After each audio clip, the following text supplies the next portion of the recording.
Olá, eu sou o Ricardo Pedrosa Alves. Você está aqui no canal Outro Livro, é um espaço para conversa sobre literatura. A gente tem 4 playlists no canal: poesia, narrativa, estudos e literaturas africanas. A gente tem só um ano de existência e já gravamos com mais de 60 pessoas do Brasil, de Portugal, de Angola e de Moçambique, por enquanto. E peço aí que você se inscreva no canal e nos ajude na divulgação. Hoje a gente vai falar aqui com o Ricardo Aleixo sobre o Diário da Encruza, Poemas 2015-2022. Seja bem-vindo, Ricardo. Prazer te receber aqui. Obrigado, Xará. Uma alegria enorme falar com você. Massa. Não, privilégio, né? Nosso aqui de conversar com você, um cara que tem uma trajetória na poesia tão significativa para muita gente também. Esse livro, gente, saiu pela editora Segundo Selo e pelo Lira, Laboratório Interartes Ricardo Aleixo, Salvador, Belo Horizonte, tem 112 páginas, é um livro de 2022 e traz um texto de orelha do Jorge Augusto, né? Eu tenho aqui em mãos outros livros do Ricardo, não tenho os primeiros livros, eu não tenho. Eu tenho aqui, por exemplo, só para mostrar para vocês aqui, o Modelos Vivos, todos eles com capas bem legais mesmo. A antologia, né, que sai pela Todavia, Pesado Demais para Ventania. Está cheio de marcações aqui de uma oficina, Ricardo, que eu dei recentemente aí, e incluí os seus poemas. Que legal. É, e tem o Impossível Como Nunca Ter Tido um Rosto. Também tem um diálogo aí com o Diário da Encruza, porque são dois livros que são marcados por um período específico, né? Que são livros de uma época, né? Um dá Sim, continuidade ao outro. Eu estava lendo aqui, Ricardo, tem a biografia do nosso entrevistado aqui, né, gente? Vou dar uma lida bem rápida aqui para vocês. Ainda que haja outras informações, o essencial é que o Ricardo Aleixo ele é poeta, artista, pesquisador de literaturas, outras artes e mídias. Recebeu da UFMG em 2021 o título de Notório Saber, equivalente ao grau de doutor, e aqui na orelha do livro diz que suas obras mesclam poesia, prosa ficcional, filosofia, etnopoética, antropologia, história, música, radioarte, artes visuais, vídeo, dança, teatro, performance, estudos urbanos.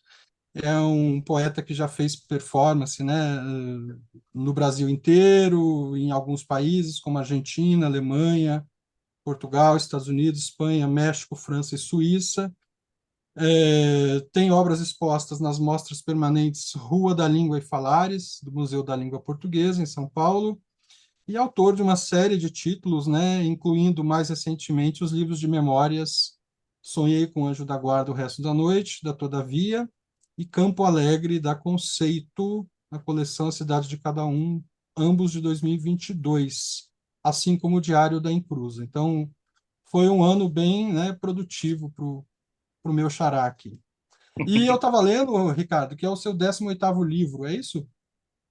eu sou ruim de contas, né? Pode Cara, ser eu que li seja em algum lugar, mais. aí, que é o seu 18º Não, livro. eu disse isso, eu escrevi isso, É. espalhei isso por aí, mas sempre tem alguém que chega e fala: mas você não está contando aquele outro.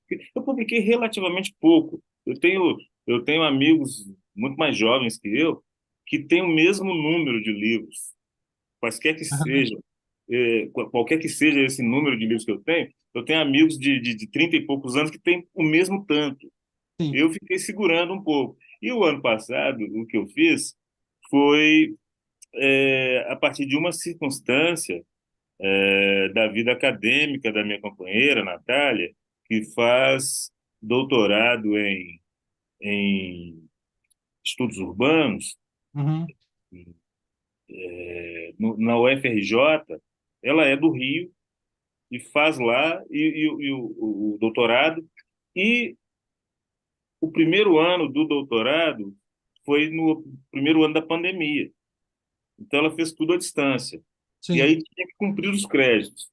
Como o nosso acordo é o de eu poder acompanhá-la a qualquer lugar do mundo onde tenha conexão boa de internet, Aham, Então, nós alugamos uma casa no Rio e ficamos lá por 4 meses, o que me permitiu escrever 3 livros, né? uhum, uhum, Eu tenho uma série de projetos inconclusos e essa experiência foi muito boa, de poder ficar todo o tempo voltado para a escrita. uhum. Isso me ajudou muito e aí eu lancei 3 livros. E quero manter essa média. Pois é, cara, assim, foi um período assim tão complicado, né, da vida social, não só brasileira, do mundo todo, muita desgraça acontecendo, mas muita produção também. O pessoal com quem eu tenho conversado aqui no canal, muitos livros lançados, né, recentemente, e muitos deles escritos nesse período aí, né, tão sofrido e ao mesmo tempo de confinamento que permite esse tipo de exercício aí que você teve. Mas eu ia brincar com a ideia dos 18 anos. Eu ia dizer, né, caramba, atingiu a maioridade, né? Então, em termos de publicação, e eu queria começar, Ricardo, te perguntando uma questão que é esse aspecto da autopublicação, né, que está aqui no Impossível Como Nunca Ter Tido um Rosto e que está no Diário da Encruz, ainda que ali haja uma coedição. Como é que se deu essa opção? Porque eu sei que você circula por editoras menores, como é o caso da Crisálida, né, ou maiores, como é o caso da Todavia. Então, eu queria que você contasse um pouquinho sobre esse processo de publicação por via própria, né? E o que se ganha nisso, nesse controle sobre a edição como um todo aí. O que se ganha é principalmente a autonomia. Eu, hoje mesmo, de manhã, estava pensando numa frase que eu já disse várias vezes, mas eu disse para mim mesmo que algo que eu aprendi com a minha mãe, Iris, é pensar que a autonomia não tem preço. Para muita gente da minha geração, o punk é que foi o grande impulso para a independência criativa. Pensar o faça você mesmo. Mas o faça você mesmo que eu aprendi com minha mãe era de outro matiz. Era semelhante, mas era de outro matiz. Minha mãe dizia: quem quer, faz. Quem não quer, manda ou pede. Eu entendi que, tendo feito a escolha da poesia como um modo privilegiado de conversa com a vida e o mundo, eu já teria problemas de saída. Uhum, Que diabo é isso de escolher poesia para conversar com a vida e o mundo? E o tipo de poesia que eu escolhi fazer também não ajudava em nada. Entendi logo que eu precisava criar o contexto favorável para soltar essas formas de vida estranhíssimas que são os poemas, né? No mundo. Se eu quisesse ocupar algum espaço, teria que ser por minha conta e risco. Eu sabia que não apareceria nenhuma grande editora com um convite fabuloso, como não apareceu. Todavia, ela me faz uma proposta muito digna, muito boa, de contrato para publicar a minha antologia em 2017, quando eu já tinha o meu lugar conquistado.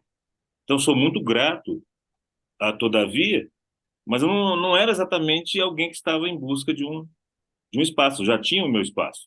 uhum, O que eu passei a fazer, Ricardo, foi a coadunar essa possibilidade de ampliação de perspectivas que estar numa grande editora oferece com aquilo que eu já vim fazendo há muitas décadas. Eu publiquei o meu primeiro livro em 1992 e isso certamente contribuiu para gerar o interesse da Todavia por mim.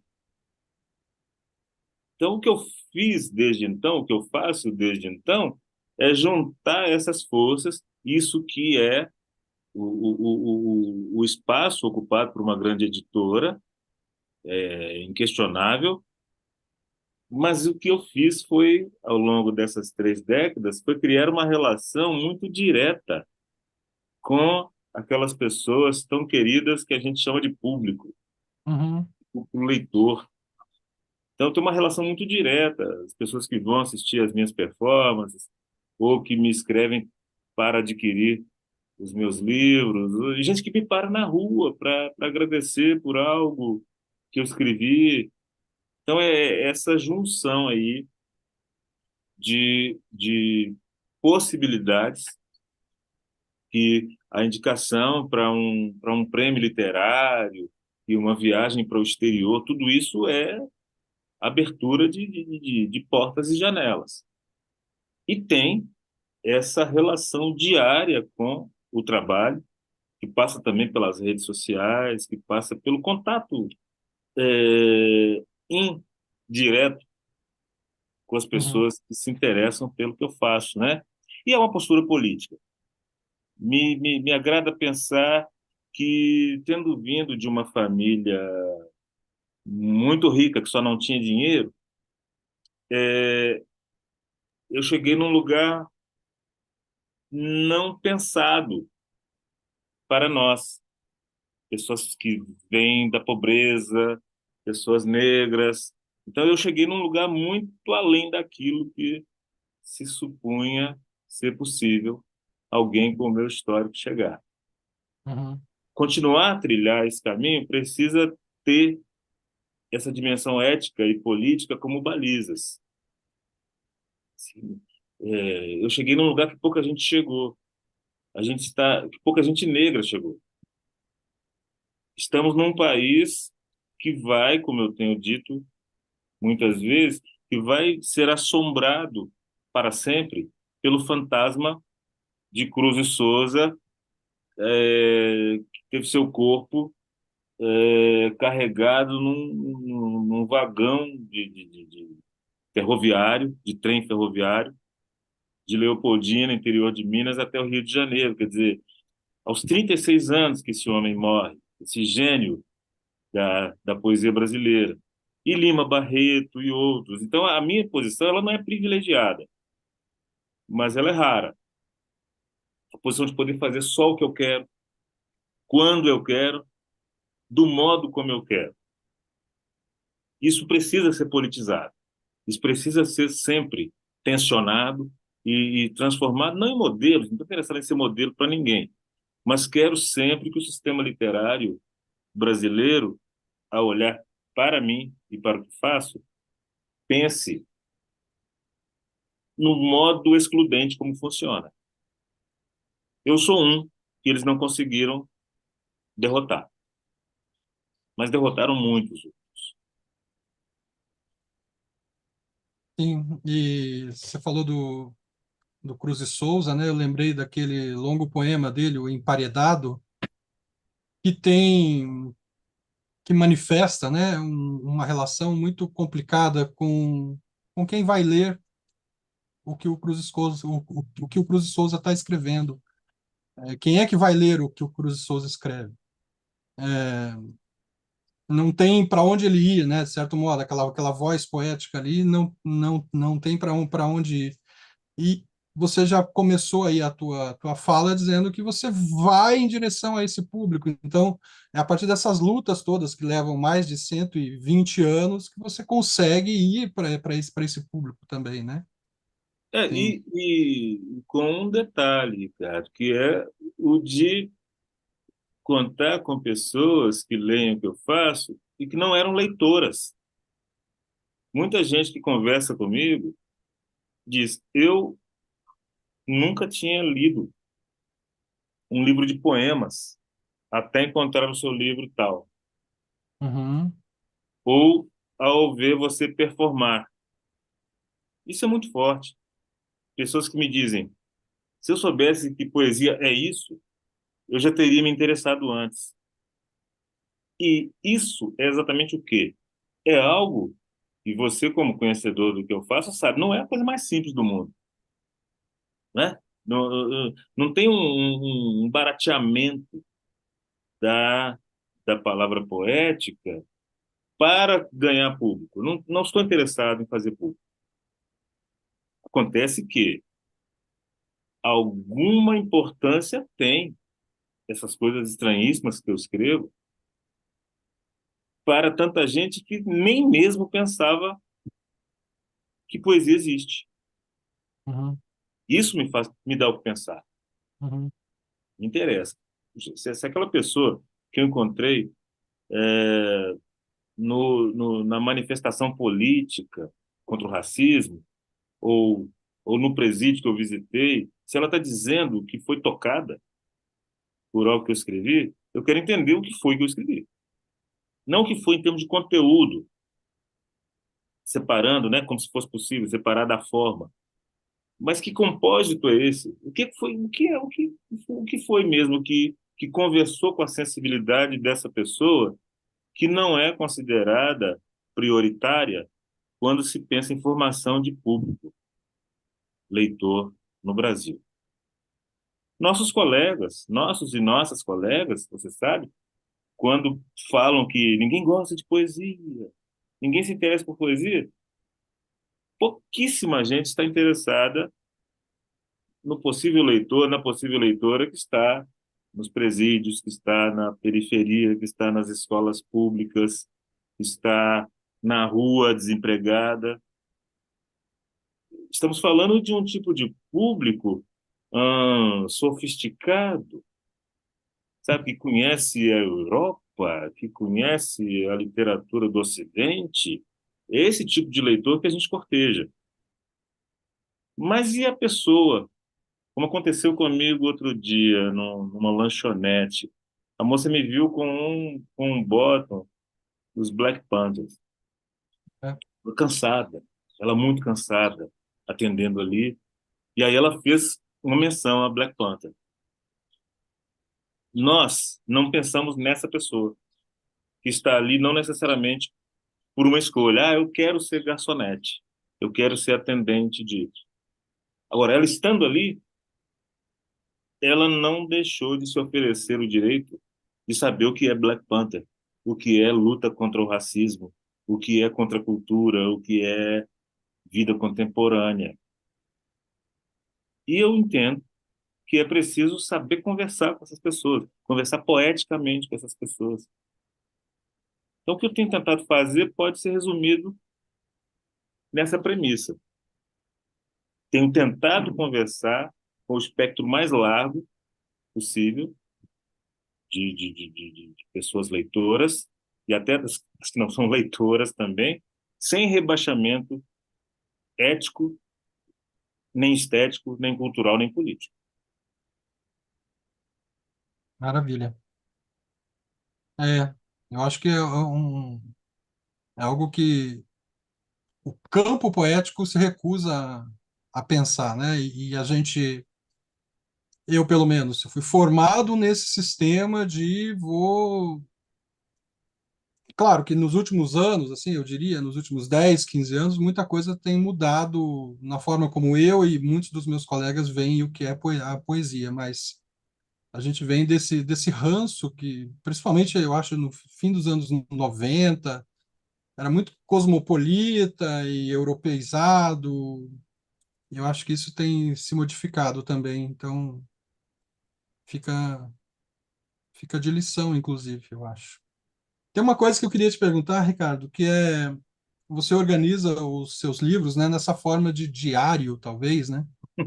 Essa relação com esse projeto de captação do tempo, né, que começa lá com aqui com o Impossível como nunca ter tido um rosto e continua aqui. E me parece talvez até que há uma certa inflexão. Você diria que tem uma diferença nesses dois períodos, talvez, da forma que você encara o tempo, né? O Jorge Augusto, por exemplo, aqui no texto de Orelha, ele fala que o Diário da Encruza traz justamente essa ideia de multitemporalidade de uma forma mais enfática e até mais atravessada pelas poéticas afro em geral, né? Nessa ideia de cruzamento de tempos e espaços, nesses atravessamentos todos, que para ele é uma forma de você contrariar a ideia do diário enquanto linearidade, né? É isso, não é isso? O que é o tempo nesse livro como é que você pensa esse livro em relação ao livro anterior, né? Tem uma dimensão de fato de mais abertura para a multitemporalidade, ou essa foi uma pira minha e talvez do Jorge mesmo? O Jorge está correto, mas não é só isso que conta aí, porque exatamente no preparo para esse encontro nosso aqui, eu me dei conta de que a partir de modelos vivos, o tempo de modelos vivos é poemas de 2009 até 2010. Aham. E aí eu comecei a fazer livros como o Impossível Como Nunca Ter Tido um Rosto. Lê para mim, por favor, qual que é a marca temporal aí do Impossível. O Impossível é 2010 até 15. Pois é, se a gente pegar o Antiboi, depois o Extra Quadro e agora o Jardim Cruza, eu tenho total é, tranquilidade para dizer que os poemas de qualquer um dos livros poderiam estar em qualquer um dos outros livros, porque a Aham. temporalidade é a mesma. É quase que uma. Eu não faço isso para me divertir, nem nada. Eu começo a juntar os poemas, eu acho que dá um livro aqui. Inclusive, tem um em processo, que Hum. vai também frisar essa mesma temporalidade. São coisas. Ele vai ter coisas de 2022 e vai ter coisas de 2013. Porque eu costumo perder poemas, eu esqueço os poemas, eles estão aqui, estão ali. Eu escrevo muito. Eu não escrevo todos os dias, mas eu escrevo muito. Uhum. Eu fui, inclusive, dos poetas da minha geração, que são as pessoas que estão hoje na faixa dos 60 e poucos anos, eu fui dos primeiros a entrar na internet, né? Fazer blog. Eu fiz pelo menos 3 blogs, e que tinham o meu blog, o blog de outros colegas, com uma vontade de ocupar um espaço virtual que até então fora ocupado pelas revistas literárias, né? E pelos suplementos nos os cadernos de cultura. Então, 2004, 2005, 2006 era uma efervescência muito grande de blogs. E eu lembro que uma das coisas mais felizes para mim era perder o sono de madrugada, coisa que eu continuo a fazer hoje. Eu faço isso cada vez melhor. Perder o sono e fazer um poema. E já, e Aham. já, e já publicava o poema. E tinha um retorno imediato. E às vezes eu me esquecia que tinha escrito esse poema. Então, quando eu começava a organizar, vamos fazer agora um livro chamado Impossível Como Nunca Ter Tido um Rosto. Quantos poemas eu quero? X poemas. Eles estão falando do quê? Não, sei lá do que estão falando, porque é, eu tenho certeza que muita gente lê meus livros do modo como eu mesmo leio. Parece que são coletâneas, juntando vários poetas. Se, uma coisa que não tem nos meus livros é a chamada unidade.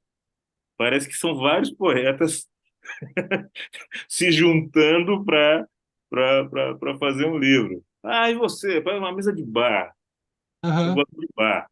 Então, você tem poema aí? Você também tem, não sei o quê. Eu sinto que meus livros são assim, sabe? Daí eu poder afirmar com muita serenidade que um dia alguém vai sentar e pensar assim, e dizer assim, ó, a gente vai reeditar o Modelos Vivos, o Impossível Como Nunca Ter Tido um Rosto, o Antiboi, o Extra Quadro e o Jardim Cruza. Aí alguém fala, como? Mistura tudo que vai dar na mesma. Entendi. Não estou fazendo blague eu dizer isso, Aham. sabe? Porque é um mesmo sentimento de confrontação com o tempo também. É, eu fui escrevendo, não ao sabor dos ventos, mas tentando pensar que tempo era esse em que a gente, que tempo estranho era esse em que a gente, ali por volta de 2011, já começava a viver. 2012, 2013. já estava muito ruim e a gente não conseguia dizer isso. E muitos de nós, muitas de nós, diziam isso por meio de postagens, tentando refletir sobre um livro que acabou de ler, né? Alguém muito jovem que chegou com um livro que trazia questões que as gerações anteriores não estavam ainda habituadas a lidar, ou que alguém mais velho do que nós, surpreendentemente trazia, sabe, como algo que poderia ter sido dito, escrito 20 anos atrás, mas só agora, com o tensionamento do tecido social, né, com o esgarçamento do tecido Uhum, social, só ali passou a fazer sentido. sim. Você sabe que eu sinto isso um pouco, né? Não é uma crítica, mas é a ideia de que essas fronteiras são bem porosas na antologia poética, né? Ali há uma separação em 6 ou 5 eixos, tal, mas dá para perceber que alguns poemas poderiam estar em outra seção ali também, né? Então tem essa dimensão que eu acho que está presente na própria organização da antologia aqui, né? Porque até você fala no começo que é um pouco o critério central foi o de poemas que estavam presentes, talvez, nas tuas performances, que eram falados, tal, mas na separação entre eles também há, né, essa mistura possível e transmutação ali também entre as sessões, né? Eu acho Eu precisava isso. partir de algum ponto, Aham, e o ponto foi o Drummond. sim. Eu copiei, eu emulei a, a, Uhum, a organização da antologia do Drummond. E passei a bola para o Leandro Sarmates, da Todavia. Ó, agora preenche aí, do modo como você quiser. ah, entendi. Em algum momento, a gente negociou. Ele escolheu coisas que eu falei, não, tem Aham, outro. Ou deixou de fora coisas que eu achava que tinham que entrar. Mas, no geral, o que eu fiz foi apresentar esse esquema básico drummondiano.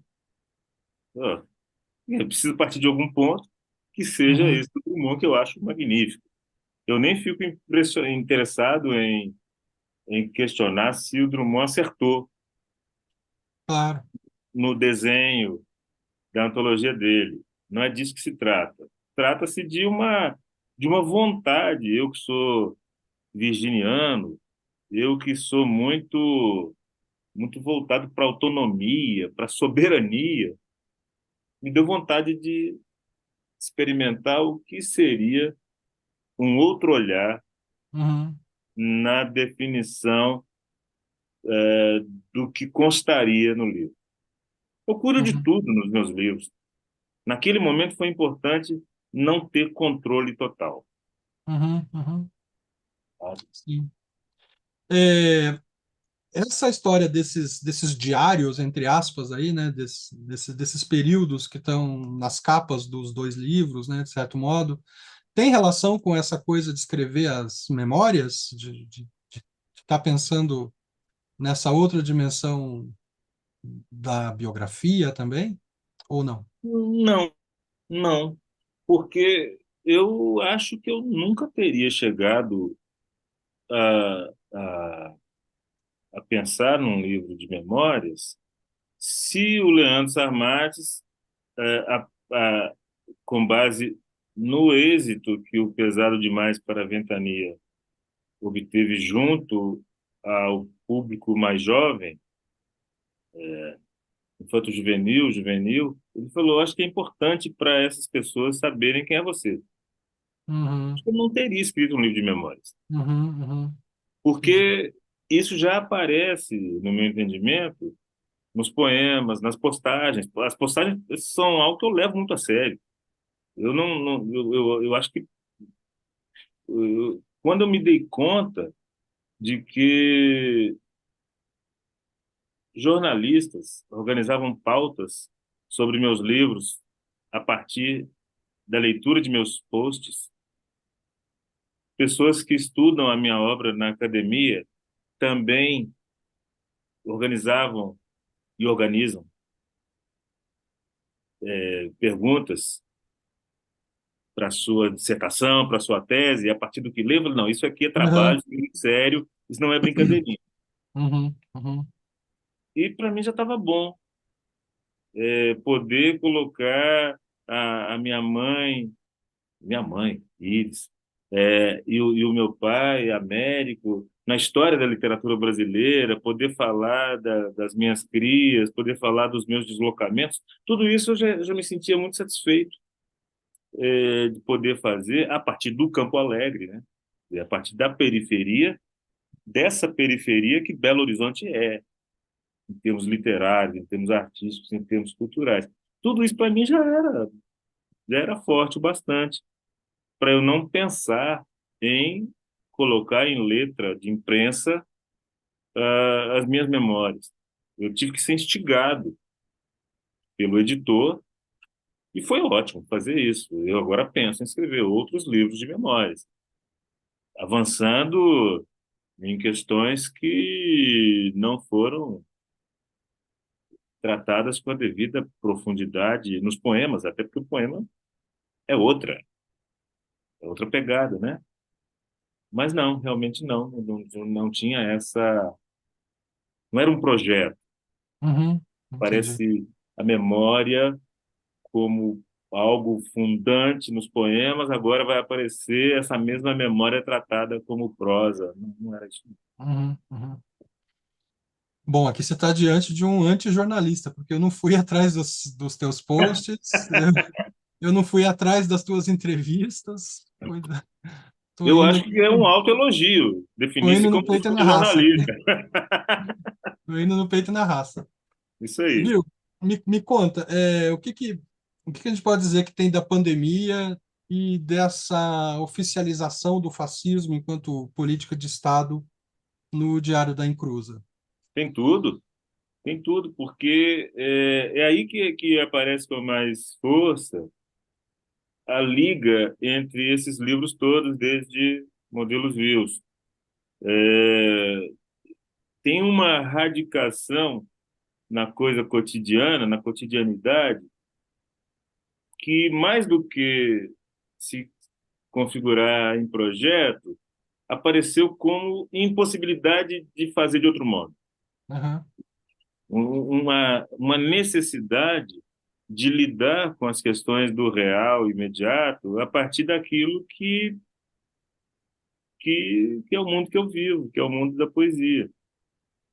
Então, como a partir desse lugar, que é ao mesmo tempo de muita vulnerabilidade e de alguma força, como é que eu posso fazer uma poesia que não seja encastelada, que não seja trancada num lugar que o real não alcance?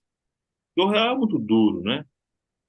O real no mundo e no Brasil, tudo muito duro.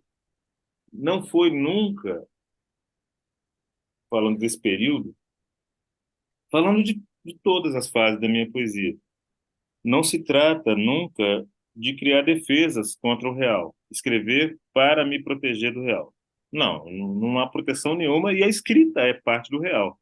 Talvez a escrita seja a coisa mais real que o real produz. Uhum. Exatamente porque o real é esse real fabulado, é esse real da linguagem.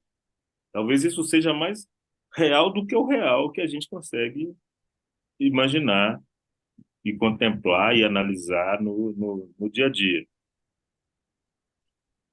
O que eu entendi, e isso se fortalece a cada, sei lá, a cada ano, a cada momento que eu penso na, no que é literatura, no que é poesia, é, num contexto em que se faz o elogio da morte tão abertamente como a gente nunca tinha visto, o elogio do armamento, o elogio da execração pública das diferenças todas, A literatura precisa se afirmar como outra coisa.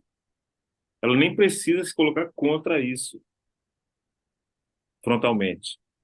Mas ela precisa ser outra coisa. As pessoas estão grunhindo, as pessoas estão zurrando, as pessoas estão se despessoalizando em favor do elogio da morte. A literatura não pode ser isso. A poesia não pode ser isso. E aqui eu falo para você não de algo que me ocupou os neurônios como uma premissa, um programa, um projeto, mas como algo que em mim se recusava a ser mais um omisso, a ser mais um que deixava entrar aqui e sair aqui, sabe? Tomar partido aí não era tanto vociferar contra a emergência da extrema-direita, era isso também, mas era, sobretudo, dizer a letra literária, a letra poética, a voz literária, a voz poética precisam ser de recusa a tudo isso que está posto, a tudo isso que temos tomado como natural. E nada disso é natural. Não é natural um presidente da República fazer blague com pessoas morrendo, de, sufocadas. Não é natural dizer que a ditadura matou não sei quantos mil, mas deveria ter matado muitos mais. Nada disso é natural. E o que pode a poesia diante disso? Muito pouco. Mas aí eu gosto dessa contradição. Muito pouco. Uhum. É o muito do pouco. A poesia pode muito pouco. Pode muito do pouco. Pode o máximo do pouco. Essa pouquidade, ela no poema, quando esse poema é feito não a partir de uma ideia ingênua de investida contra o real, mas de investida naquilo que o poema tem mais de poema. Onde é que o poema é mais poema? É na afirmação, me parece, de sua estranheza ontológica. O poema é uma coisa estranha. Ele é estranho mesmo para nós, poetas. Então, eu entendi. A radicalidade no trato com a linguagem é o que nos resta, é o que temos. E algo em mim decidiu que eu iria me entregar totalmente a isso. E assim tem sido. Sim. Agora, essa posição, né, de tomar o poema como um ente anômalo, um ente diferente, e que permite coisas que outras coisas não permitem, né? É feita essa dimensão, ela é tomada no seu livro também através de um contato com quem está lendo, né? Ou seja, tem alguns endereçamentos ali no seu livro, né? Que são políticos. Tem um Sim, endereçamento ao leitor e à cultura negra, por exemplo, que aí a gente até tinha conversado de você ler o poema que tem a Marielle como eixo, né? Como sim. centro. E tem um endereçamento, né, bem de guerra mesmo, né, Ricardo, a estrutura racista operada na sociedade capitalista branca na qual vivemos. E na Então, literatura brasileira, que é e na muito literatura racista, que é a vida também, né? é a Então, vida também. faz parte dessa mesma estrutura. Como é que você lida, né? Talvez você pudesse ler o poema e aí depois eu te faço a pergunta. Tá bom. Primeiro o da Marielle, né? Ah, seria ótimo.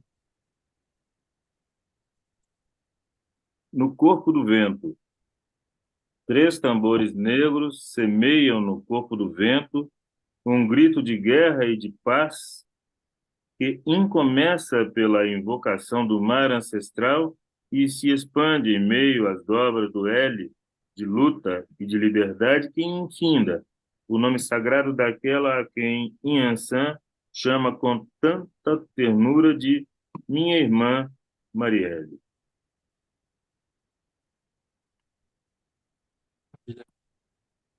A pergunta é um pouco essa, né? Você disse que no seu trajeto você sempre recusou o barateamento, né?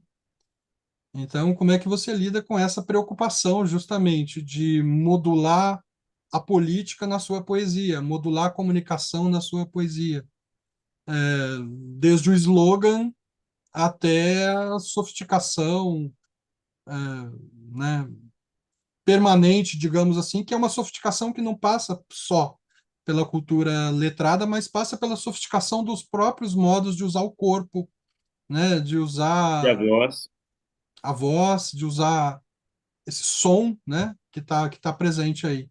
Então, como é que você lida com essa tensão entre o slogan e essa sofisticação?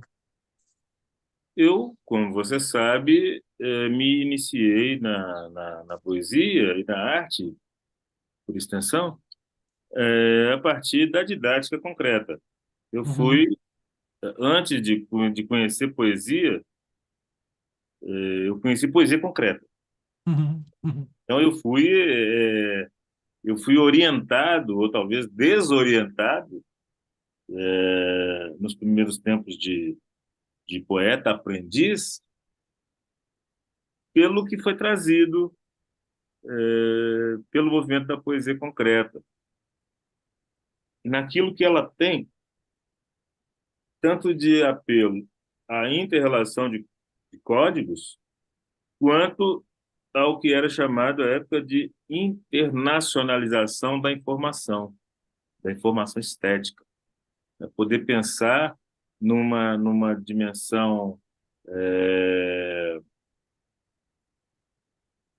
que era transhistórica, transepocal, e pensar a importância que o futurismo russo poderia ter para a, a renovação da poesia brasileira. Isso me tocou muito, porque aí eu fui lidar com tipos de poetas que sabiam muito o quanto cada poema engendrava já uma outra hipótese de abordagem do fato cultural, do fato político, da existência humana, aquilo que Mayakovsky fala a respeito da informação nova, o quanto é preciso preparar o contexto para a recepção da informação nova. Ler isso com 19 anos, com 20 anos, é ter toda uma reprogramação mental. Peraí, então os caras estão dizendo que poesia é importante e que ela pode alterar códigos, que ela pode alterar modos de sensibilidade coletiva. E aí, quando o próprio Mayakovsky diz que não existe poesia revolucionária sem forma revolucionária, aí pronto, ficou tudo muito não resolvido, pelo contrário. Mas é nessa seara que eu quero atuar. É por essa senda que eu quero seguir. E algo muito forte que a poesia concreta nos trouxe para gerações subsequentes à emergência da poesia concreta foi essa possibilidade barra necessidade de cruzarmos tempos e, e espaços diferentes na formulação de uma história da poesia, de uma história da linguagem. Eu ficava muito feliz com isso, né? É possível você estudar tudo que você quiser a partir do exame sensível, finíssimo da história da poesia. E, a, e isso vai me levar em algum momento a, a ter um outro modo de percepção das poéticas africanas e afrodiaspóricas também. Eu não nasci, eu não cresci no candomblé, no congado, no carnaval. Isso tudo é adquirido por mim. Então, é como fato linguageiro que tudo isso vai me interessar. Os oriquis, os outros tipos de texto sagrado e mítico da África, da afrodiáspora, do mundo afro-brasileiro, tudo isso que já tinha, de algum modo, visitado a minha sensibilidade por meio da canção popular, né? Escutando Gilberto Gil, escutando Clementina de Jesus, tudo isso já estava, mas quase como forças antitéticas. Isso aqui é uma coisa que eu gosto no recesso do lar. Isso aqui é o que me forma como poeta. E o que acontece hoje é que, ó, não é tudo a mesma coisa. Não. Jimi Hendrix é Jimi Hendrix, Stockhausen é Stockhausen, Augusto de Campos é Augusto de Campos, Paulinho da Viola é Paulinho da Viola, Clementina de Jesus é Clementina de Jesus, mas em algum lugar da minha cabeça e da minha cabeça poética, esse povo todo para tomar uma cerveja, para falar mal dos outros Uhum, e uhum. para pensar a vida. É assim que funciona para mim. Pois é, você menciona muito o Itamar, né? O Itamar Assunção. Eu acho que É, também essa cerveja acontece na cabeça dele também, né? acontece. Esse encontro aí, né? Exatamente. E o Itamar foi muito bem lembrado por você, porque o Itamar é aquele que, quando começou a ser elogiado pela qualidade de seus textos cantáveis, cantados, ele fala: Não, eu não sou poeta, poeta é Augusto de Campos. Mas ele sabia que ele era poeta. Assim. Ele não tinha e não queria disputar, num contexto racista como o brasileiro e excludente, disputar a pecha de poeta. Porque, veja, Ricardo, é, um sujeito que nasceu em família branca, de classe média, em que todo mundo cursou universidade, se ele começa a escrever poemas, ele é um poeta. Uhum, Aquele, sem grande esforço, sem nem ter que fazer bons poemas. O sujeito, mesmo que seja branco, que seja de classe média, e escreve letras de canção, ele pode ser poeta em algumas circunstâncias especiais. Ah, o Noel Rosa é um poeta. Noel era médico, mas não se dizia com a naturalidade que Noel era um poeta. Noel é um poeta é, a partir de um uso da palavra poeta que é qualificador do que ele escreve para ser cantado. Aquela letra do Noel é um poema. Então, contra isso eu me coloco sempre. Esse modo de definir, então, isso aqui é a poesia. Então, se o sujeito escreve para ser lido silenciosamente, publicado em livro, ele já é um poeta, mesmo que seja um poeta ruim. Esse aqui é um cancionista. Em algumas condições, ele pode vir a ser um poeta. Isso é burro, isso é uhum, excludente, isso é estúpido. Isso não passa por nenhum teste de inteligência e de sensibilidade, sabe? E eu acho maravilhoso viver num país em que o Chico Buarque pode dizer: Não, eu não sou poeta, eu sou compositor. uhum, O Caetano pode falar a mesma coisa. E muitos dos que se definem e são definidos como poetas só o são porque pertencem a uma das muitas famílias literárias. Você abre os livros dos caras, não tem um poema que você queira ler de novo, mas eles são poetas. uhum, uhum. Então tem algo político nisso aí também. Tá? Quem é que pode se chamar de poeta? E por que poeta é, ao mesmo tempo, o desprezado da sociedade e aquele que todo mundo quer ser? Sim. Isso é muito curioso. Uhum. Pois é, né? Dá uma ideia de uma disponibilidade, né? Eu acho que é um pouco isso. Todo mundo quer ser porque dá essa ideia de alguém que tem a disponibilidade material para ser poeta, né? Um pouco, acho que é essa, Material, filosófica, né? é, política, porque está fazendo aquilo que não vai necessariamente conferir uma posição destacada na sociedade, não vai dar dinheiro, não vai. Porque todo mundo quer ser chamado de poeta. É um negócio tão esquisito, assim, tão à margem, e todo mundo quer ser chamado de poeta. Ninguém quer ser chamado de compositor, chamado de escritor de poesia. É de poeta.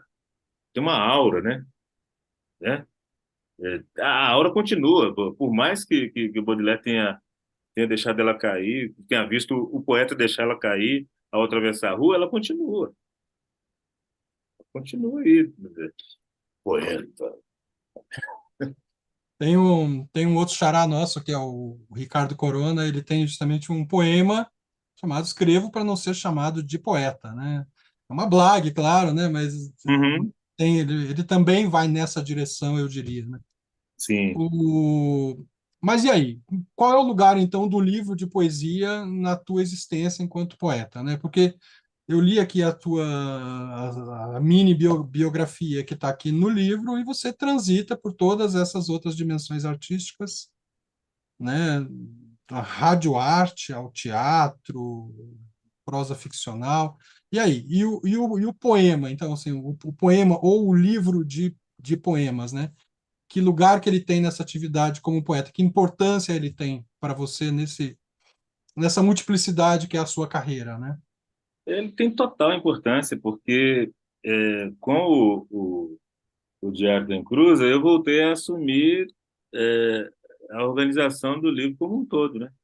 Eu fiz capa, eu fiz projeto gráfico, é, vou gravar o audiolivro, vou agora na Bienal de São Paulo apresentar a performance de Arden Cruz. Então, é ainda a partir do poema, pelo poema, contra o poema, com o poema. É isso que me define no mundo dos signos. Eu sou um poeta. Entre o garoto que aos 18 anos queria ser um poeta e o sujeito de 63 anos, que eu sou hoje, houve uma grande movimentação. O sistema literário admite que eu sou um poeta, né? Meus livros são lidos. Eu sou convidado para participar de eventos fora do Brasil. Eu disputo prêmios importantes. Então, eu sou um poeta. E me agrada profundamente lidar com isso. Como é fazer poemas num país de analfabetismo, níveis violentos de analfabetismo, e de negação do sensível e de negação da delicadeza. Então, é também político poder me afirmar como poeta, porque eu já estava satisfeito, ali pelos 18, 19 anos, em poder fazer poemas. Eu nem sonhava, eu achava, Ricardo, que a condição para alguém ser poeta era ter morrido. Eu achava que só tinha poeta morto. E aí a poesia passou a ser a forma com que sou definido numa, numa sociedade como a brasileira. Não, alguma coisa tem aí que eu preciso entender. E, mais do que querer ser visto como poeta, eu entendo hoje que o que me anima, o que me move, o que me faz querer ser eu mesmo, ser alguém vivo, presente na vida e no mundo, é o fato de lidar, como lido, com essa instância, como eu já disse no início da nossa conversa, estranhíssima, que é o poema, que é a poesia. Isso tudo é muito estranho. Eu não sei o que é poesia. Eu não sei nem mesmo o que é o poema. E foi a isso que eu dediquei minha vida, a esse estranhamento, a esse Aí se tentar saber, eu não sei, mas um dia eu vou, talvez eu vá saber o que é. Hum. Então, o que eu faço são tentativas de relação com algo muitíssimo estranho. Sim, tem aquela orelha do Carlito Azevedo que fala justamente na ideia de uma poética do quase, né? Quase. Que tá. Mas aqui no Diário da Encruz, eu acabei não te perguntando, né, o porquê do título e porquê dessa ideia de um livro tambor que você menciona, acho que na apresentação. Ou seja, você falou há pouco, né, dessa dimensão de uma epistemologia, de uma perspectiva afro a orientar a sua produção até mais contemporânea.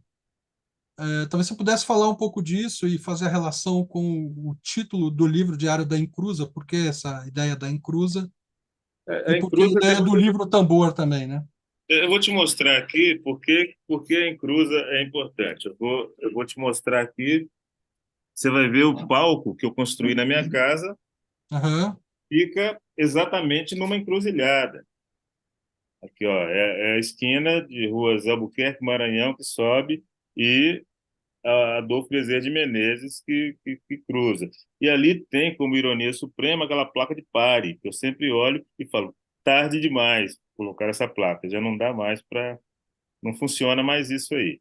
Olha que céu bonito de Belo Horizonte. O Orson Welles adorou o céu de Belo Horizonte. Não é tô bonito? vendo, Olha aí. tô Ele, vendo. diz, ele dizia que era o melhor céu para cinema no Brasil. Então, encruza porque eu moro numa rua que é uma encruza, que é uma encruzilhada. Aham, Então é isso.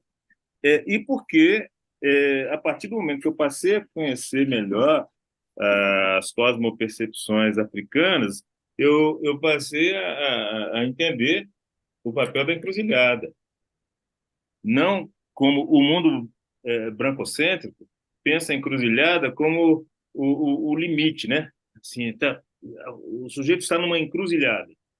Enquanto para o mundo africano e afrodiaspórico, a encruzilhada é lugar de possibilidades múltiplas, porque a encruzilhada ela se coloca não topologicamente abaixo dos seus pés, mas também aos lados, por cima, por baixo, por trás, na frente, dentro.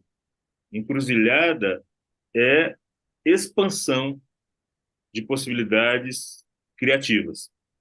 É assim que eu trato a ideia de encruzilhada, carinhosamente, amorosamente chamada de encruza, né?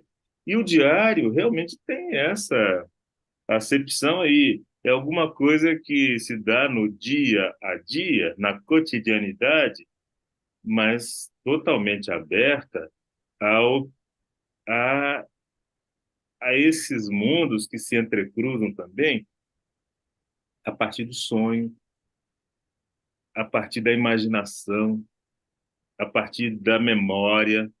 E memória, para mim, é algo que eu chamo de imaginante. A memória ela não é uma fixidez. A gente não consegue lembrar de tudo. Então, a imaginação, ela entrecorta isso aí também. Então, é mesmo uma saudação que eu fiz, que eu faço, que farei sempre, a, a esses entrecruzamentos de tempos, de espaços, de percepções, de sensações. E faço isso como alguém que tem como única pátria o mar, o oceano, o Atlântico Negro,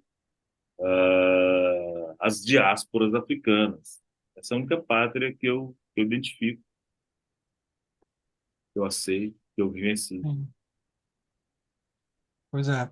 É, tem uma dimensão, né, que é essa ideia do livro tambor, que eu acho que também tem relação direta com isso que você falou agora há pouco aí. Eu estava lendo, acho que eu já estou meio que fechando aqui, Xará, que é o seguinte: estava lendo a introdução, né, o prefácio, na verdade, que o Dirceu Villa, um, um cara bem legal, eu conheci há pouco Muito tempo legal. também. Olha, Conheci- muito, muito, muito legal. Dos mais Pois é, legais dentre os pois legais. é. Eu conheci esse ano o Dirceu. E ele escreve, né, nessa tensão que existe na sua poética entre o experimental e o popular. A gente olha, por exemplo, modelos vivos e a parte final do livro é toda de poesia visual, né? Poemas com design, a gente pode dizer. Isso já não aparece aqui no Diário da Encruza. Você diria que essa dimensão experimental está mais amenizada? Essa herança concretista, no fim das contas, né? Está mais amenizada na tua escrita hoje? E o que que é a escrita do popular entortado, né? Que aparece, por exemplo, no poema Comigo Inteiro. Você fala lá, sou um poeta de rua, da lua e de encruzilhada, que fala a língua do povo, ainda que um tanto entortada. Então, essa presença do popular, você acha que está mais evidenciada aqui, ou é um vício de leitura meu aqui? Não, eu nem uma coisa nem outra. Não, eu sou favorável aos vícios. Que vida seria a nossa sem os vícios, sejam eles os de leitura, sejam os outros vícios, né? Não, eu acho que não, não, não, não, não, não tanto ao mar nem tanto à terra, como diria meu pai. Ah, É, eu simplesmente não reconheço mais o que seja popular e o que seja experimental, porque eu olho para a diagramação de certos poemas do Diadem Cruza e me dou conta, eles não seriam como são se eu não tivesse sido um fervoroso leitor da poesia concreta, né? Então, o modo de exploração topológica da página continua a ser fiel a, a esse legado construtivo. Os assuntos é que talvez usar essa forma de espacialização para tratar de assuntos que ainda hoje são considerados como populares, essa é que é a diferença. Só que para mim não é popular, porque isso é a minha vida. Eu cresci aqui, no Campo Alegre, com pais que não puderam estudar, mas que eram inteligentíssimos, é, e um pai cinéfilo, uma mãe que cantava todo o tempo. Então, isso entra na minha forma de fazer a minha obra, sem que eu tenha que parar para pensar, isso aqui eu aprendi foi com Augusto de Campos ou foi com minha mãe, sabe? É tudo entendi. o termo popular ele não me diz muito não. Mesmo termos como afrodiaspórico também não me diz muito não. O que me diz muito é como eu sinto as coisas. E como já dizia aquele rapaz lá de Portugal, o que em mim sente está pensando, né? Eu tenho gostado cada vez mais do Pessoa, do Pessoa que chegou antes de nós todos a essa identificação da inteligência como algo sensível e da sensibilidade como algo pensante. Essas são as grandes questões que me movem hoje. Não as questões de origem. Isso aqui é africano, isso aqui Porque você sabe, 2017, 2018, eu fui por duas vezes à Suíça me apresentar no Cabaré Voltaire.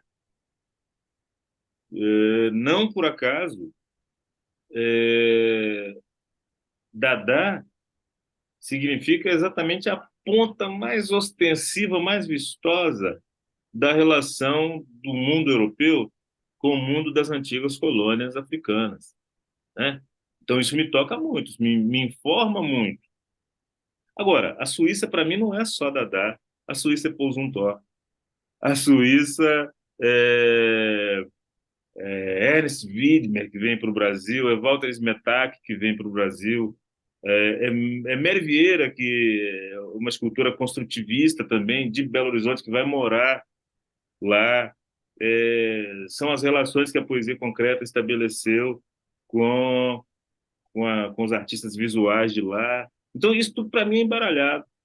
Assim, não tem nenhuma localização hierárquica, Uhum.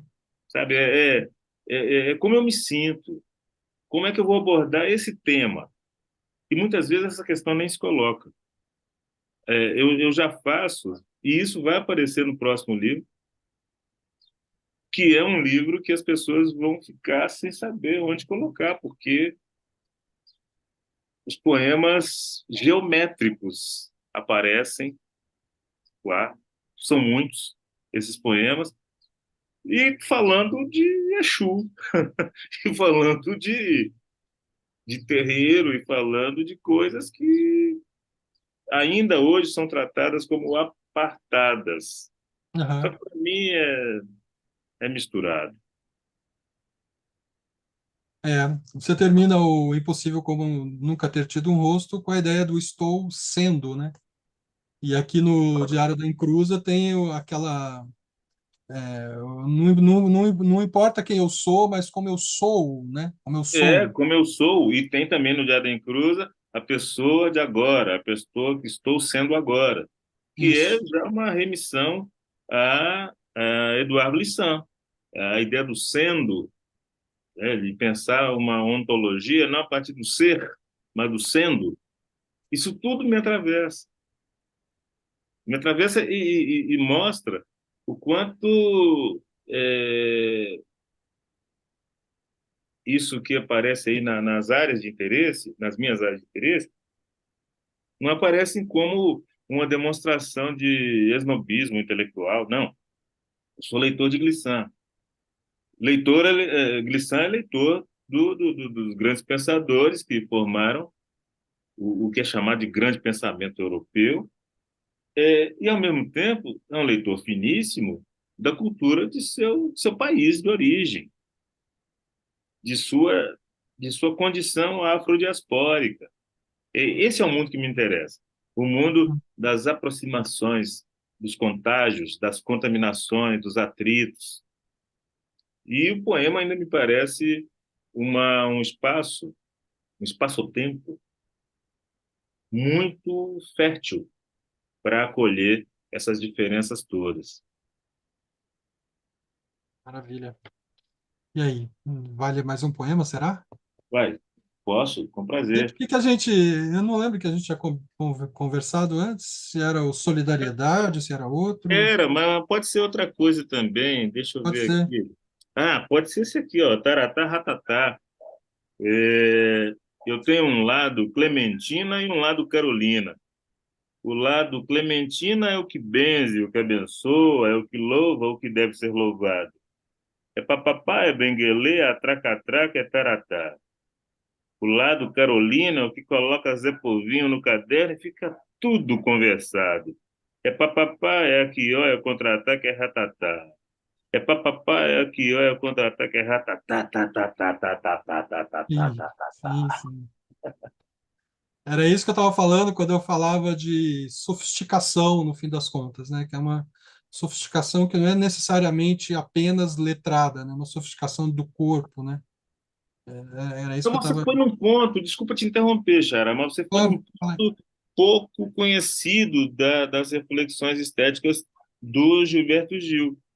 Ali em meados dos anos 80, é, ele foi entrevistado por uma revista popular, como Amiga, sei lá, e aí Sim. ele falou: eu pertenço a essa linhagem da sofisticação dos artistas negros.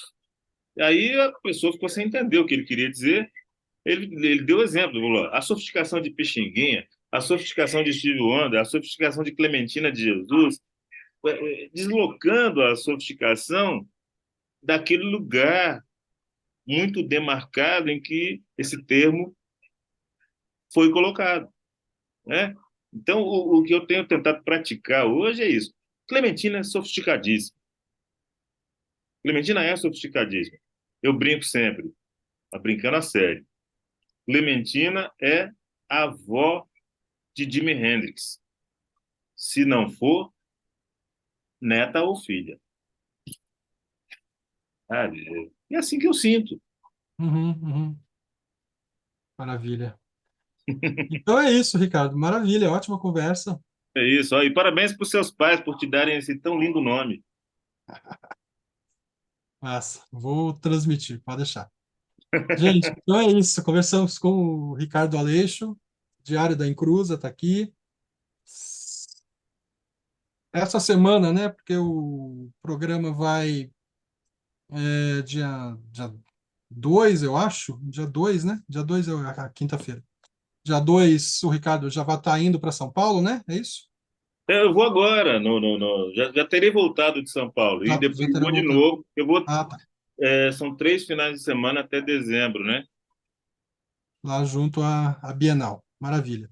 Então, fica aí o convite também para esse outro evento e para a leitura do livro. Eu deixo sempre o link do livro, né? E você pode entrar em contato com o Ricardo também pelas redes sociais aí. É isso. Agradeço muito, então, a tua presença e Eu que agradeço. semana que vem aí, gente, com mais outro livro. Obrigado. Tchau, tchau.